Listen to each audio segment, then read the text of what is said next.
All right. Hey, good morning, everybody. Welcome to the Tuesday Mortgage Coach Call. I'm Dave Savage, CEO of Mortgage Coach. To help me interview Nicole Solari today, I am fortunate to have my good friend and industry legend, Cindy Ertman. What's up, Cindy? Hey, Dave. It's great to see you. Good to see you. So by the way, folks, I interviewed Cindy. I don't know, it's been a little over a month. I think we did 2 interviews, and they were how Cindy goes about meeting with realtors and building relationships with agents and just delivering amazing value. So highly recommend you check those out. I'll put links down below. They were just literally a couple months ago, so they're super on point. It's 2018. It's the end of July, and we've got Nicole Solari back. What's up, Nicole? Hello. Good morning. Hey, or afternoon for you East Coast folks. Yeah, and then for anybody who's just watching this on our YouTube channel, hello. So Nicole, I positioned this call around the ultimate open house experience, and I did that because when I posted questions in our Facebook group, they all came back, open house, open house. I mean, there were a few like, how can a lender get a meeting with you? Those types of questions, but they were all open house. I don't know where the conversation is going to go. I do know we've got a lot of open house questions. But I know when I've introduced you in the past, it's always been, hey, Nicole, 4 years in the business. She did 198 loans last year, or not loans, but homes. Home, 197. Yeah. What, 197? I'll correct that on Facebook. And historically, in these 4 years that you've been in the business, your number one lead source has been open houses, right? Mm-hmm. Correct. So, I mean, that's quite a story. I mean, she was on Ertman's stage last year and sharing her strategies. I've interviewed her, this I think will be the 5th interview. So if you want to listen to some of those just playbooks on how to get people to come to an open house, how to optimize leads, how to drive business, down below, I'll put what I think are 2 of the most on-point interviews that I've done. But Nicole, give us an update on where your practice is at, coming into the end of July of 2018. So crazy, halfway through the year. We're currently at 128 units and 54 million in sales. So really strong first start. We're looking forward to helping more families at the end of this year. Historically, October and December have always been my biggest months. So I'm really excited to see what the second half of the year brings for me and the team. As you know, I've left a big brand last year to open my own brokerage. So it's been a little bit of a whirlwind getting that set up in the first quarter of this year. Now we're doing really, really well. We've got a couple agents not on my team, but just agents in the brokerage that are also doing really well. And we're continuing to build our brand in the marketplace. And we actually just opened a second location. So we've got 2 offices now and also a second property management company. So for anyone who hasn't heard you before, if you could just tell your markets, a little bit about the markets that you serve. Yeah, so I started in Solano County, which is on the I-80 corridor between San Francisco and Sacramento. And it services 3 cities, Vacaville, Vallejo, and Fairfield. Vallejo being the #1 housing market in America. Actually, I think it fell to number 2 or 3 last month, but still kind of a bananas market. And then we just opened our secondary location in Napa. And I think that everybody out there knows where Napa is. Right on. Well, you were originally referred to me by Jeremy Forcier. When I wanted to start interviewing more realtors, I put the word out to some of my, the most prolific loan officers in the mortgage coach community, and he introduced me to you. And you were incredible. I mean, you were one of the top interviews in 2017. And when I asked Jeremy, hey, how should we position this call? He's like, Nicole is a force of nature. So I think that's a pretty cool compliment. Yeah, right? Thank you. Yeah, so what I'd like to do, because Cindy's not going to be able to be on the whole call, I'd love to throw it to her and have her ask the first few questions. Also, I want to remind folks that are on this call, this is live streaming in our Facebook group, Mortgage Coach Productivity Mastermind. If you are listening to the recording and you're not part of that group, and you're a loan officer, and you're not going to spam or put in noise, opt in, we'll let you in, and we'd love to have you ask questions and collaborate. And if you're watching this on YouTube and you get value, give us a like and share this with your other mortgage friends.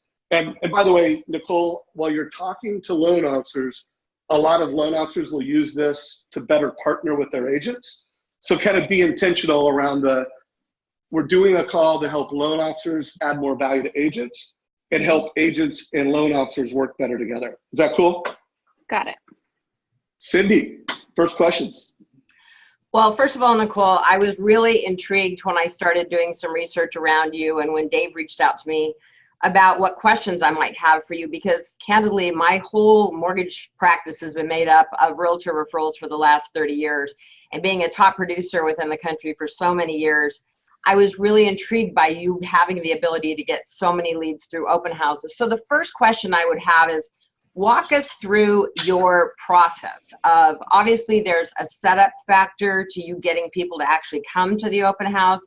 And there's got to be some really unique processes that you do as a matter of practice when people actually show up to the front door. So kind of start us from the beginning, if you would, and walk us through kind of how you get people there, how you market the property, and then a little bit about your process when you're physically actually holding the open house. If you don't mind, that'd be awesome.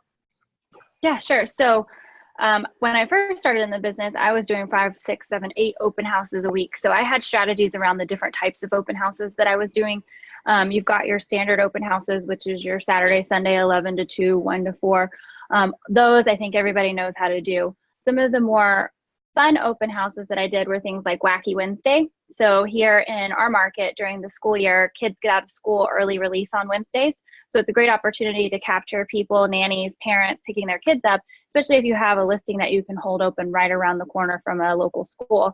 Put your open house signs right there as they're leaving the pickup. You'll get a ton of traffic, because the last thing anybody wants to do when they're picking up 3 kids from school is go straight home. So if nothing else, you're going to have some company, and it just drives a ton of traffic. The other thing that we were doing is I always call Thursday the new Friday. So Thursdays we would do twilight open houses. We would have directionals coming in, stop by for appetizers. We'd have appetizers and champagne that we would serve, especially in the luxury markets where people would be coming home from work ready for Friday, but not quite ready for the weekend, but it's kind of like a primer to the weekend. So just fun stuff, things that make people go, huh, this is a little bit different, and they remember you, instead of just them walking into your open house on a Saturday, spending their Saturday looking at houses and getting a flyer and, you know, not remembering you from the next 5 or 6 realtors that they meet at the same feeling open houses. Hey, Nicole, before we go from there, I want to remind folks, because one of the things that made Nicole so interesting is she had moved to this market, and it was a new market. She didn't grow up there. She didn't live there. She reinvented herself. And not only did she do all the open houses she just listed, or all the concepts she just did, she just used open houses to work. You know, any place where she could connect and build her database, create friends, and hopefully some of those friends were people that were buying homes now, she worked. So Nicole, I just wanted to clear that up, because there's so many new loan officers, new realtors coming into the space. And it's, you know, one of my takeaways is this is one of those things, whether you've been doing it for a long time or you're new, you could just kill it with your strategy. So would you mind just describing that for like 30 seconds on how you used to do that? Yeah, so I actually moved up from Silicon Valley when I first started in the industry. I was pregnant at the time. I got licensed in March, literally took my DRE test on my due date, licensed in March, had my baby in April, and then started with a big brand in June, Friday the 13th, June 13th. I started with a big brand, and from June to December, closed 38 transactions, which for a rookie in a market where you go in literally not knowing a single soul. Actually, I didn't even know how to pronounce half the cities I worked in. Literally, I was calling them the wrong things during open houses until a couple times people corrected me. And I just built my sphere of influence through those open houses. And like Dave said, I did it to work, because I think a lot of realtors, and this is great for lenders to know too, I think a lot of realtors, you know, they sign up with a brand, and then they get an office, they get their BRE license or DRE license, and then they expect the business to start by just showing up to the office. Well, unlike traditional jobs, you don't just show up to the office and clock in and clock out. You've actually got to go find the business. So I went out to the market and actually found the business. Love that. And then folks, remember, I've got other interviews where she goes through this in details, but This is a great start to this call, Sydney. So you keep it going. I just wanted to make sure I pulled out some of that gold from past interviews. Well, obviously, you've been able to capture, tremendous amounts of leads. So can you walk us through our process of what happens when someone enters a house and just what kind of conversation, how you're actually collecting their information and their data? And then I've got some other questions that I'll follow with regarding how you track that. For sure. So I'm big on how people feel and how you make people feel. There's a saying, people won't remember what you say or what you did, but they'll always remember how you made them feel. And so when I knew that I was going to go into the real estate world, because real estate's my second career after many years in Silicon Valley, but I would go in pregnant while I was studying for my license, and I would go into open houses and see how other real estate agents made me feel in my market. And I wouldn't lie, but I would just say, hey, yeah, I'm interested in this house. This is what I'm looking for. And we had just bought our house. So I was open. I was like, we just bought our house. Here's our experience with our realtor up here, and to see how people interacted with me. And so I didn't necessarily get a lot of nuggets on what to do, but I definitely knew what not to do. And so I took those, and I realized that people don't want to feel pressure. They don't want to feel like they're being forced to sign in. They don't want to feel like they're being sold to. They want information. They want valuable information that no one else can provide them. For example, what are the local elementary schools? What are the local middle schools? You would be so surprised to know how many realtors sit at an open house and they don't even know what school district they're sitting in. They don't know if there's Melrose. They don't know if there's taxes. They don't know, if you are one county over, which I service 2 counties, that the loan limits are completely different by close to over $100,000. So those little things that people would come in and we would just have conversations around differentiated me, instead of me just saying, sign in, sign in, sign in, sign in. What are you looking for? How many beds? How many baths? Do you have kids? Are schools important? It was just conversations, and it made people feel really comfortable, and they would end up calling me. So you're totally focused on them, which is so much, as Dave knows, in interviewing me, so much my approach when I'm actually trying to build new referral partners, same thing. It's all about them. So first of all, that's huge. The fact that you went into open houses to identify how people made you feel, so you were so aware of that. You probably learned a lot more what not to do, like you said, than what to do. That's really cool. I absolutely love that approach. That's really a beautiful thing. So obviously at some point during the open house, you are gaining information from them. How do you go about it when you're ready to actually ask the question of, do they want to sign in, or give you their name and email and all that? Yeah, so I take 2 approaches, depending on how I've built rapport with them. I say something along the lines of, hey, for safety reasons, the sellers asked for you to sign in just so we know who's coming in and out of the house.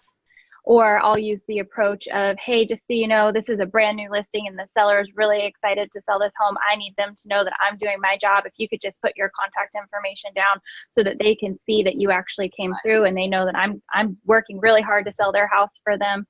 And then I usually segue right into something right after that. So they don't even give me the opportunity to object. It's, hey, please sign in. Oh, and by the way, did you see the XYZ? So as they're going to move in, instead of giving me an objection, I go right into a conversation. I love that. It's brilliant. And you're creating massive value in the process.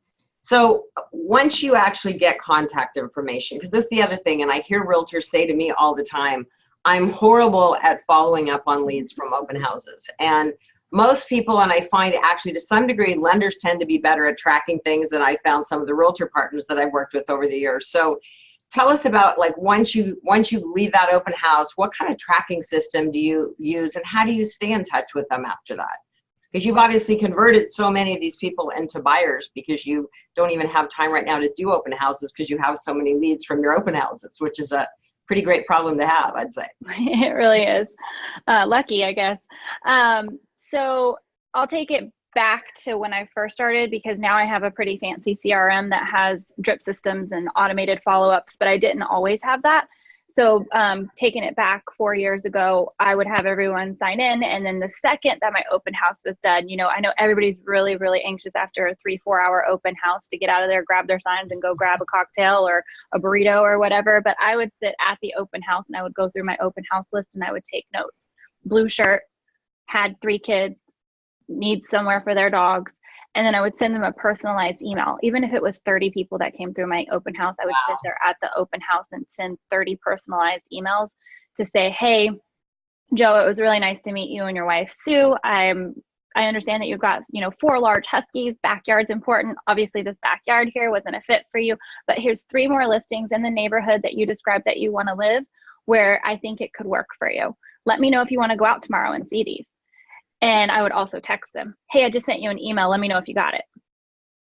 So just being in their face right after, because there's lack of follow-up. So even if I was at one of those traditional Friday or Saturday, Sunday open houses and they went to 8 different homes and met 8 different realtors and they signed in at 8 different places, I guarantee you I'm the only one that's going to be sending them an email that same day. 100%. I can guarantee that too. I mean, that's a differentiator right out of the gate. That's absolutely huge. So, I mean, you obviously have a great system. That personalized approach to follow-up is so huge because I'm sure that differentiated you right out of the gate. And you began to build a relationship, because if I was the buyer walking through the house and you did that to me, first of all, I'd be really impressed just at your follow-up and, and just that you reached out in such a human and personal way. But how do you then integrate, obviously, getting people pre-qualified and taking that next step? Talk to us a little bit about how you work with your lender in this process too. So I'm usually having those conversations up front, and it's, again, more of a conversation and a casual conversation that I bring up than, making it feel like, hey, I don't want to work with you unless you're qualified. So at the open house, when they come in, I always say, oh, and by the way, who's your lender? Like an assumption question, like, I'm assuming you already have a lender. Who's your lender? And right off the bat, they're going to say, Susie or Steve, or, oh, I don't have one, or we haven't even gotten to that point yet. So then without even asking the question, I get the answer that I want. And then I can take the next step from there. I can say, well, I work with a great lender. Oh, by the way, he's available right now if you want me to call him in real time and he can kind of tell you your affordability. I always use the line of, you don't know what you can afford by looking at a purchase price. You know what you can afford when you know what you can spend each month. And you don't know that until you talk to a professional. So that gets them thinking, like, you're right. How much would this house be a month? And I can say, well, I don't know. I'm not the expert in that area. I'm the realtor. Let me get my lender on the phone. There's just like a million and one ways to segue into it. I think the important thing is to not make them feel like you're pressuring them, or not make them feel like they need to talk to a lender to be able to work with you. Right. Well, and I know one of the frustrations for mortgage originators is some of the realtor partners just don't feel comfortable, let's say, to your point, like pushing a borrower to talk to their lender. So if someone walks into you and says, look, I've already been pre-qualified with Wells Fargo or Bank of America, whoever the lender might be, do you leave it at that point, or do you still try to encourage them to get pre-qualified with a lender that you have faith and trust in? Number 2, any realtor that's not comfortable pushing their preferred lender, I just want to shake them. Like, what's wrong with you? This is going to be your deal. Do you want some lender that you don't know messing up your deal? I just want to shake them, because there should never be a reason that you're not comfortable having that conversation if you truly believe in your lender partner that you have on your side.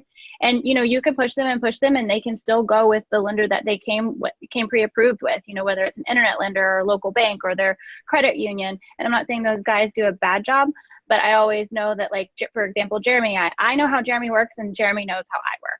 And that's so important, especially when we're dealing with lenders that don't know our micro environments, right? They don't know the way that we fund here. They don't know that we only have one morning recording. They don't know that they have to fund 2 days before so that we can release the record the day before we actually record. Like, those things, Jeremy just knows, right? I don't need to explain that to Steve from Missouri. I mean, I would love to, but sometimes Steve from Missouri doesn't want to listen. So I always encourage all the agents on my team to make sure that they at least have a conversation with one of our preferred lenders. And it's no obligation. It's just a conversation. Well, first of all, I love that. And that's huge. I mean, because you built a team relationship with your lender, which is huge, which is one of the things that's so powerful, and the trust factor that's been developed between the two of you. But talk to us, can you walk us through like how you would refer Jeremy when you're talking to a client that may have come in that's already pre-qualified with somebody? So if they come in and they say, oh, well, I'm already pre-approved with, let's just say, Bank of Napa. I say, Bank of Napa is great. I've worked with them a couple of times before. They do a wonderful job, but I'm going to tell you what, in this competitive market right now, as a listing agent as well as a buyer's agent, when I see Bank of Napa and I don't know that loan officer, I'm going to think twice about accepting an offer, and I'm going to encourage my seller to work with a local team. Would you be open to having a conversation with one of my local lenders so that you can actually have that pre-approval in your back pocket? Even if you don't end up using it at the end of the day, at least we know that we can use that as leverage to help make your offer stronger. That's huge. I love that. Thank you. That's actually really helpful for a lot of people. And I think it's hugely important for mortgage originators to actually teach their realtor partners how to refer them, because a lot of them really don't know what to say. They get very uncomfortable. They don't want to be pushy. And that's, you're providing value in actually making that suggestion. It's not a pushy way of encouraging your borrowers or your buyers to actually talk to your lender. I love that. And I'm curious too, in terms of, so a lot of people obviously aren't ready to buy right away. What system are you using now that continues to track these people, stay in touch with these people if they're not ready to buy right now today? So I use a conversion drip through Commissions Inc. So Sync, CINC. It's our CRM platform that also has a drip system, and they have stock drips, but I've actually done some custom drips. So we can tag them with 6 months out, and then they go on a 6-month drip. We can tag them with credit repair. So maybe I've referred them to my credit repair person, and they're on a 90-day credit repair. So they're getting the drips from me, so they feel like they're still in touch with me. I don't necessarily have to call the 20 people that are on credit repair, but when they're ready to buy, they're definitely going to come back to me. So I would say that if you're able and you're at that point in your business to be able to get a CRM as robust as something like Commissions Inc., I would invest in it, because once you get so busy and you're getting 100+ leads a week and you can't keep it all up here, that CRM becomes the brain for you. That's awesome. And what's most important to you in your lender? It sounds basic, but it's really not. It's communication. And it's not just calling and saying, hey, Nicole, what's up? Because that's communication. It's more, hey, Nicole, oh my gosh, I'm going to say a bad word. Shit just hit the fan. Shit hit the fan, and I got to tell you what the solution is. And if you can think of something better, let me know. But here's what's happening. They just went out and they bought a car. They bought a car yesterday. I told them 15 times, don't buy a car. And they saw that minivan and they had to have it. Here's what we're going to do. Well, 2 things you just said there. One, and I lived by this personally, is you deliver bad news faster than you deliver good news, because you just need to keep your realtor partner in the loop, and you always call with the solution. I mean, that's the key. Before I'd make that call, I'd always have, an alternative B and C plan, but I always went into every loan kind of having an A, B, and C plan as well. So you just reiterated that trust is developed so profoundly when they're communicating, negative information as well as positive information. This is amazing. And I love the fact that you're so willing to share what you've done, and the fact that you started a career in a market that you had absolutely no background, no friends, you started from scratch, and to show that you could actually do that through open houses is pretty profound. So this is really cool. I really appreciate you sharing. Yeah, of course. I love sharing. So Cindy, you certainly did not disappoint. I'm so glad I had you on this call. That was a great conversation you guys just had. I want to remind folks, if you want to jump in this conversation, I have a bunch more questions to ask. It's not too late. You can either put them in the Zoom environment, or I do recommend, it's posted at the top of our Facebook group today, a place for you to submit questions. I've got about 8, maybe 9 more questions for you, Nicole. Cindy, I know you've got to jump to another coaching session soon, but is there anything else you want to say before you get to your next meeting? No, I just want mortgage originators to really pay attention to this, because first of all, sharing this interview with their realtor partners. When I saw you were doing this interview, I already had emailed my mortgage partners saying, hey, as soon as this interview goes live, let's make sure we share this with our realtor partners, because realtors are always looking for new ways, just as we are, to generate more business. And our role and our job is to really create value for our partners. So particularly for your agents that are newer to the business, that are looking for ways to get started, it's a pretty big deal.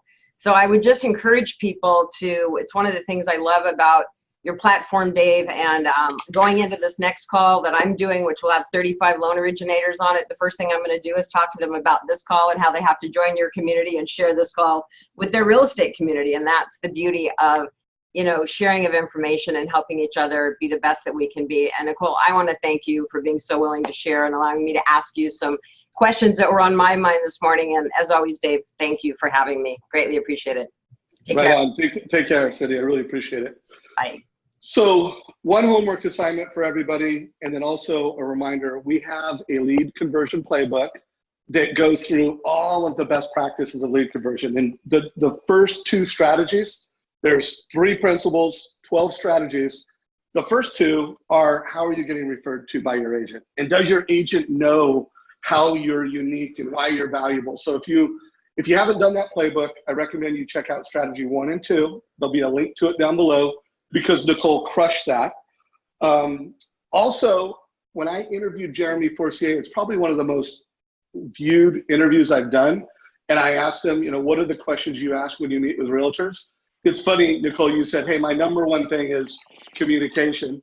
And Jeremy said, you know, hey, here's my interview. And they always say the number one thing is communication. And then he has, and let me walk you through how I communicate. And obviously part of that is how he integrates the total cost analysis into his conversation. But if you haven't listened to that interview, 5 questions Jeremy asks every realtor, and then what he says when realtors say, hey, communication is my number one thing. So Nicole, before I start ripping off more questions here, anything you want to say, knowing that there's going to be a lot of mortgage coach loan officers on here and realtors? Any thoughts before I keep it rolling here? You know, I've been doing this for 4 years now, and I do a lot of these interviews, not just with Dave, and I do one-on-one coaching as well. And I just want to tell everybody out there, like, stop overthinking it. Just get out there and do it. Like, it's not that hard. Actually, I take it back. It's something actually Jeremy said. It's simple, but not easy. It's just a lot of grit and grind. And if you could just get out there and stop thinking and just do it, you'll be busier than you can imagine. You'll have more business than you can handle, which is what happened to me, which is why I started a team.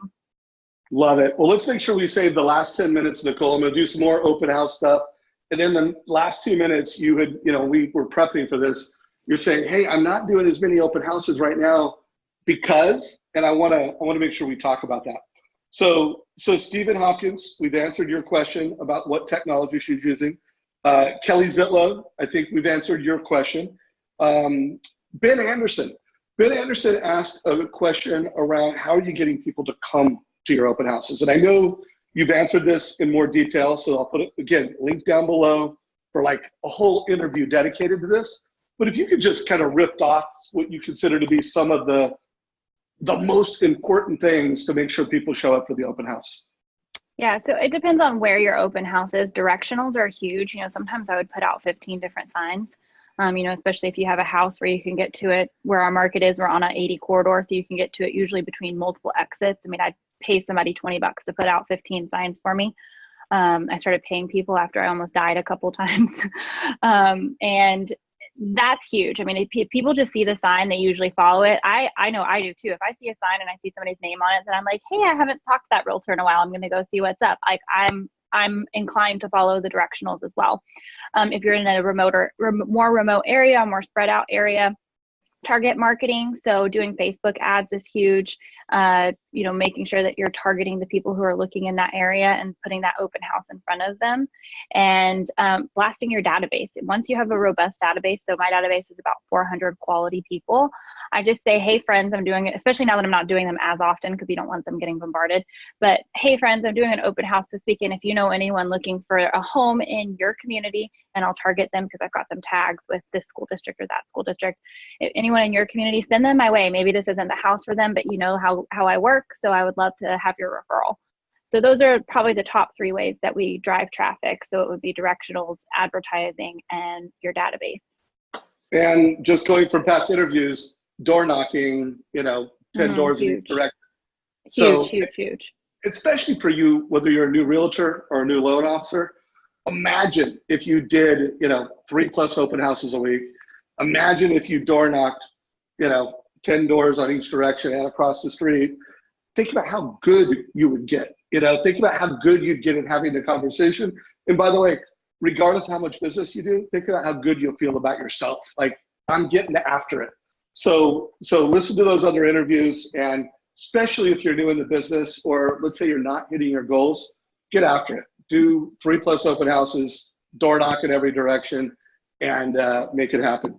All right, so Ben also had a question, and this came in from a few other folks, around how do you feel about the Zillow Instant Offers, Redfin, homebuyer.com, just let's call it the disruptors, Yeah. How concerned are you about it? And what narrative do you have that might be helpful for other agents and other loan officers?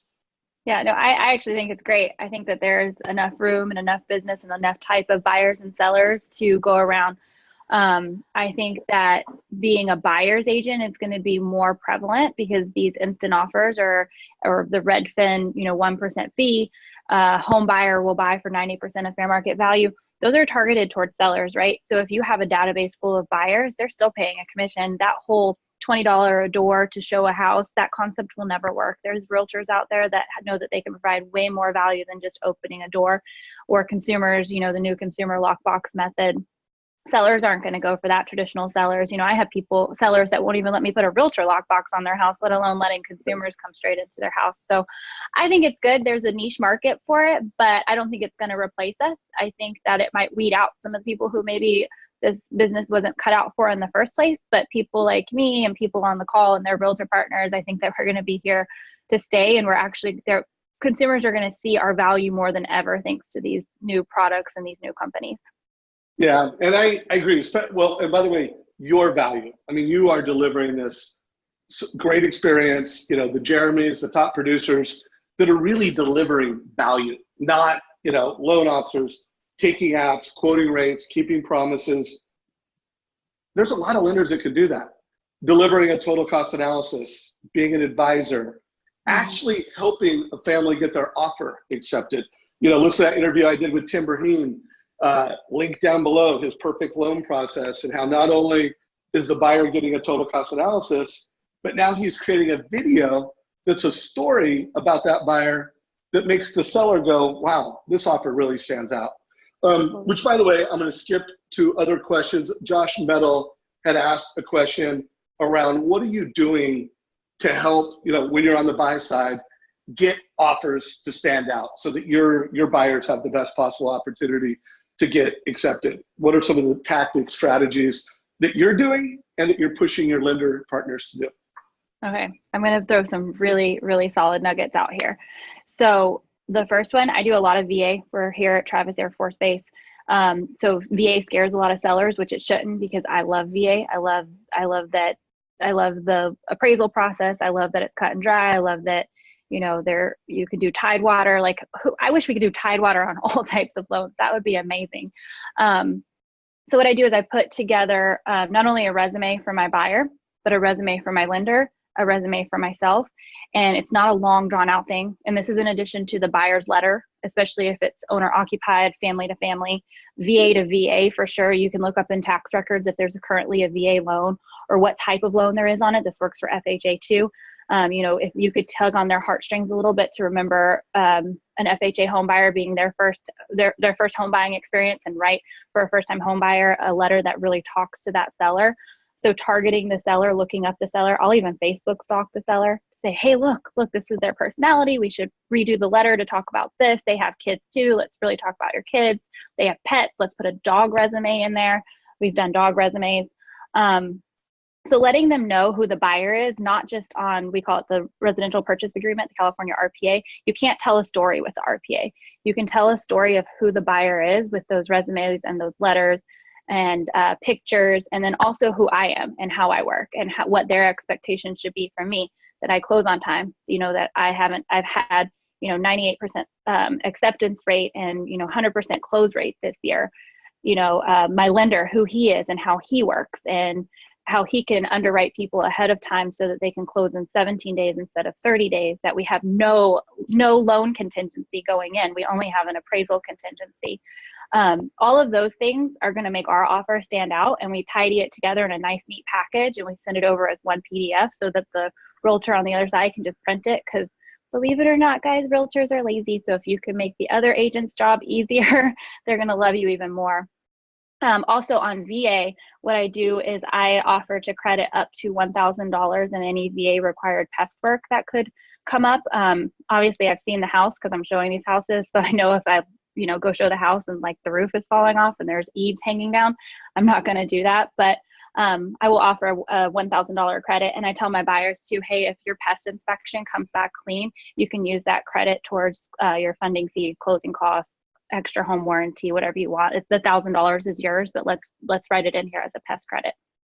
Love it. So guys, tons of value, and it's just clear she's giving this extreme personalized service. She's, she knows her customers. She's telling a story about her lender, about herself, so that when that offer comes in, it just stands out. Anything else you want to add to that before we move on to another question? Always call as a listing agent, because I'm heavy listing now. As a listing agent, always call the listing agent and have your lender call the listing agent and let them know. A pre-approval letter is nice, but when they hear from the lender, hey, this is Jeremy Forsyth, I'm local, I work out of your market, I'm 2 miles away. I know the escrow officer that we wrote in here. I know the escrow officer that you pre-opened it with. I've actually even heard of you. You're fantastic. Like that personal touch makes you stand out, especially in a multiple offer situation. Love it. So another question from Ben, and by the way, folks that are asking us to repeat answers, this will be in our YouTube channel. This is being recorded.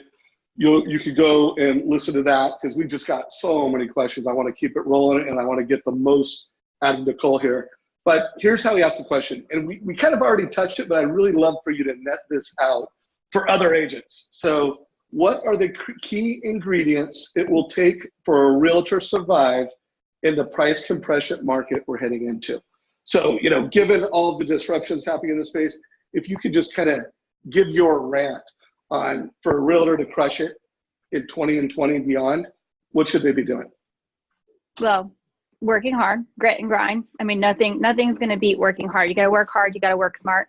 So all those little nuggets of information that I gave you, you can work hard all day long and you can say, oh, I've, worked 60-hour weeks, but I'm not writing contracts, because you got to work smart too. So working hard and smart and building your team up around you. Like when you have a team, so that when you're working so hard to get that business doesn't go away for you. For example, escrow's falling apart, or you're getting so busy that you're not able to do the open houses or do the prospect or do your sphere of influence calls because you're too busy putting out fires or servicing. You have to have that team in place, and that team is good escrow, good lender, good assistants, good transaction coordinators, building that all up around you so that you can provide that high level personal service. I remember I had 2 years ago, I was 2 years into the business, 2 years, I had 54 escrows going at once, and it was just me. I was even trying to do my own files. And I literally thought, I was like, I'm going to die. This is it. This is how I'm going to go out. I'm going to have a heart attack or a stroke or something.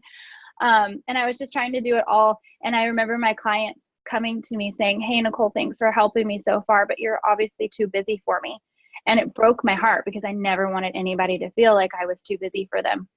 So going into this new market, 2022, with all these disruptors and all these new things, and consumers being as confused as ever about our role in their home buying process and home selling process, I think that continued high level of personal touch and making sure that know your market, know the industry, continuing education, so that you can talk at these high levels. Like there's one thing that's constant, and it's change, especially in our industry. So if you're up as a realtor, I keep up with new escrow laws, new Senate bills. I keep up with all the new lending requirements, as well as all the real estate information. So when you can talk about that stuff and provide that information, like that, instead of saying, I don't know, or, oh, that doesn't make sense, they're going to realize that you're more powerful and you're more important than, 123.com, the newest, hottest way to buy or sell a house. So tell me if you agree with this. I think, and I actually did a post today on LinkedIn. It talked about the most important thing is creating digital friends. The loan officer, lender, realtor with the most digital friends wins today, 2020 and beyond. And to me, a digital friend, and I'm going to tie this to how you do open houses, is someone that you have not just their email address, you've got their mobile, their email, you know how they want to communicate, Facebook Messenger. They downloaded your app. So if you're on this call and you're a loan officer, they've downloaded the total cost analysis app. If you have a point of sale app that makes it easy for them to apply online, take pictures, they've downloaded your point of sale app. What are your thoughts? Is it just essential that you're building those digital friends and then you're communicating in smart digital ways? Thoughts on that? Yeah, absolutely. I mean, there's people who I work with that will only come in with their stack of, W-2s and W-2s, tax returns, their everything, and they want me to scan it all in for them. But then there's people who are like, no, I just want to send it to you. So you actually have to be able to be, agile and go both ways. But I would say a majority of the people, with Jeremy, he's not even meeting people anymore. He is able to service them at a really high level, be on a video call with them, make them feel like they personally know him because he's sending out every time that there's an update, he's sending out a bomb. He doesn't use bomb, but whatever it is, and letting them know. So that's so important. It's super important, especially as you start getting busier, which is like where I am. I'm the face of the brand, and they want to work with Nicole Solari, the Solari group. But I actually have showing agents now. So they want to feel like they're working with me when I actually haven't even met some of the clients that I've closed escrow with. But they feel it, when we get the reviews on Zillow.com or Yelp.com, they're like, Nicole is amazing. When in reality, the digital touch is where it all was. Yeah, no doubt. And to add another footnote, they are adding video. And there's a lot of ways of doing video. I mean, Jeremy gives every family the total cost analysis. He adds a video to that. But by the way, he does other videos. He'll text videos. If I recall, one of the things that you loved about Jeremy in a previous interview that we did is that after the meeting, he sent you a video. He followed up. He delivered a total cost analysis and showed how he created. He made it clear to you that he could distinguish himself not only by his work ethic, but he could help families go from confusion to clarity faster and more consistently than his peers. Is that not what really got him to your, becoming one of your premium partners? Totally. The other thing I love about Jeremy, and I haven't been able to do this yet, but man, it'll be 5:30 a.m. and he'll be soaking wet. Because if you know Jeremy Forcier, he's a sweater. I mean, I sweat a lot, but this man sweats, right? He'll be coming from the gym, soaking wet, a mess, and he'll be like, "Hey, what's up, Joe? This is Jeremy. I just wanted to give you a quick update on your loan I saw this morning. Hey, blah, blah, blah." And it shows people that he's so real. Like, he's a real person. He's there to help. He cares. He's checking his email at 5 a.m. because he time blocks. He does check his email, and then he does the video follow-ups. And I'm CC'd on those, and I'm just going, J-Dog, you look like a hot mess. But people love it. They absolutely love it. So it's that digital touch that's so personal. Yeah, and that authenticity, which, by the way, that reminds me, I just interviewed Jeremy last week. And so listen to that interview below. That interview was in today's market, price compression, rate shopping. It was, hey, how is Jeremy dealing with that challenge, that borrower that calls up and says, hey, you're great, I really like you, but I found a rate that's 0.25% less or 0.1% less. It was, how does Jeremy show up? What's the scripting, what's the strategy? And by the way, part of it is just, what's his heart? His heart is, hey, no problem. I know you got to do right by your family. Let me help you, Anyways, listen to that interview down below. So Nicole, let's go to some ad hoc questions that have come in. By the way, Mortgage Coach community, great job for lighting it up out there. I think I have more questions officially now that I can answer. But people want to know how often are real loan officers partnering with you at open houses, and if the loan officer is helping you at an open house, what are they doing to help?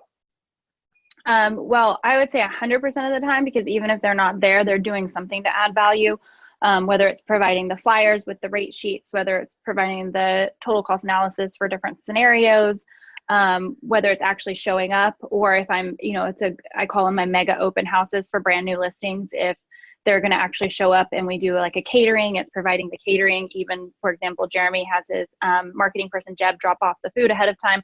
So 100% of the time, in one way or another, it just depends on how high level and how busy we anticipate the open house being. I don't want it's not necessary for my lender to be with me when it's a slower weekend, a holiday weekend, open house, and I've got it handled. I've got my TCA, I've got my rate sheet flyers. I just don't need him. It doesn't add value to him for him to be there.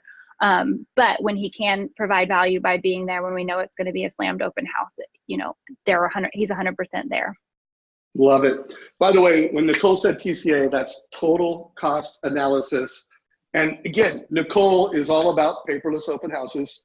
She's got her app. She knows how to create a digital friend, start a digital friendship by saying, hey, and you heard the script earlier, put your name and information in here, and boom, at least she's got the beginning of that digital friend. And she knows how to use a total cost analysis if that conversation is appropriate, when it's appropriate. So make sure you make note of that. What about loan officers? You know, let's go into, we got about 5 more minutes, and I just want to focus on how you're maximizing your database.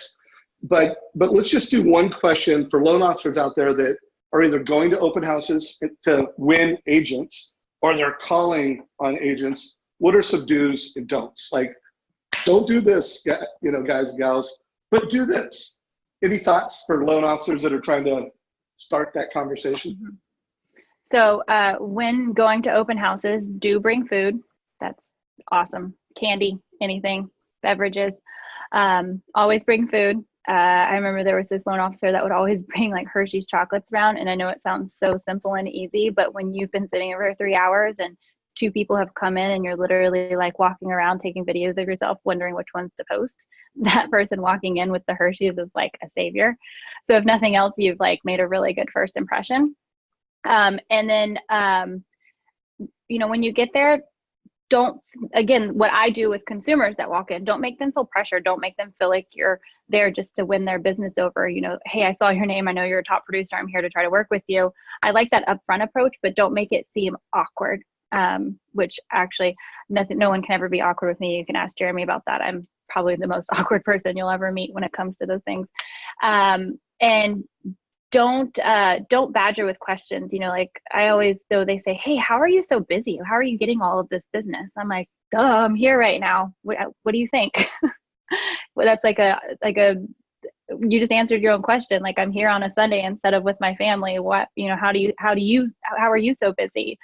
And then, you know, if you listen to Jeremy's 5 questions, that was huge for me. You know, I started out in the business and no one would give me the time of day, escrow officers, lenders, etc. Jeremy set a meeting with me, and he was the only one that actually took the time to actually care about my business. Like, hey, how can I actually help you? How can I help you grow? Where are the struggles in your business? Where are you seeing the most success in your business? He actually introduced me to a coaching program as well that I love, that's taken my business to the next level and really helped me save more money and make more money inevitably by doing less. But he really, really did care. So it keeps going back to the same concept of just keeping it personal and making people feel like you actually care about them, not just their business. Love that. And I hope everybody heard it, whether you're a new realtor or you're experienced. Loan officers, Jeremy started working with Nicole before she was Nicole Solari, 200 homes a year, and he just cared. He showed up. And I think, you know, again, you got to be thoughtful. You know, loan officers out there, you can't help every new loan officer. You know, you need to be very specific around, hey, how many, you know, mega producers am I going after? How many mid-tier? And then always invest in new people coming up in the business that are a good essence match with you. And they're keeping promises with each other. I'm sure Jeremy figured it out pretty quickly that helping you was a great investment. And it was also a lot of fun. You guys just connected. So let's do this. Let's transition. For anybody's questions I haven't got to around open houses, apologies. But Nicole, you've built this great database. I know you're not doing as many day-to-day open houses right now. If you could just speak to that, because I think that's also kind of like, it's so exciting for people that, hey, you could grind, do open houses, build this database, and then what? Tell us about what you're doing now. Yeah, so the business comes back to you. I'm 4 years in, and about 80% of my business is referral based now. The other, well, I say at 80%, it's probably more like 90 because I have a lot of realtor referrals too. And then the other 10% is that organic that comes from my listings, again, that I'm doing open houses on. I've stopped internet leads, which is amazing. I've saved thousands and thousands of dollars a month on internet leads. And I'm able to spend weekends with my families now. I'm able to be home and cook dinner, get off at 5, cook dinner, go to bed at a decent hour, wake up, go to the gym, come into the office at a decent hour. Like I probably work 35 hours a week just on my real estate business. I have other businesses that take up some time, but what happens is when you do the grind in the first few years and you set up your systems and you set up your database, the business, your phone starts ringing. Like literally my phone rings. Hey, Nicole, can you come list my house? You sold it to me for 2 years ago. We're ready to move up. We're having another baby. We need a 4-bedroom. We want to get into a good school district. And it's amazing. If you set it up right and you provide that personal high quality service, they're going to come back to you. They're actually going to call you and they're going to refer your friends. I forget the NAR statistics. Somebody out there probably knows it, but I think it's 80 something percent of consumers cannot remember the name of their real estate agent 2 years later, which is crazy to me because my entire database is people that I know, like, trust, want to work with again. But don't worry, there's some people in there that there's a lot of people I worked with that are not in my database. Keep that in mind. Once you get busy enough, you can be choosy. But your phone starts ringing and it's people like, hey, Nicole, how's it going? My sister's moving here. I know that you don't service San Francisco, but you do such a good job. I'm sure you can refer us to someone. Boom, instant referral fee. So just be in front of your database all the time and set up grind. It took me probably 2 years of grind to be 2 years of like work-life balance. And it's amazing once that happens. You'll see the shift. Actually, you'll feel the shift. All of a sudden, I was like, whew, I don't feel so busy, but I'm busier than ever. And it's such an amazing feeling. Well, and make note, everybody. By the way, those first couple of years, how many hours were you putting in? How many open houses? Just give us a player for that. There was 60, 70, sometimes 80-hour weeks. It wasn't all the time. It wasn't constant, but summer days, especially when I had that 54 escrows and I was so stubborn. I'm like, yeah, I can do my own files too. I got this. Nobody's going to do it better than me.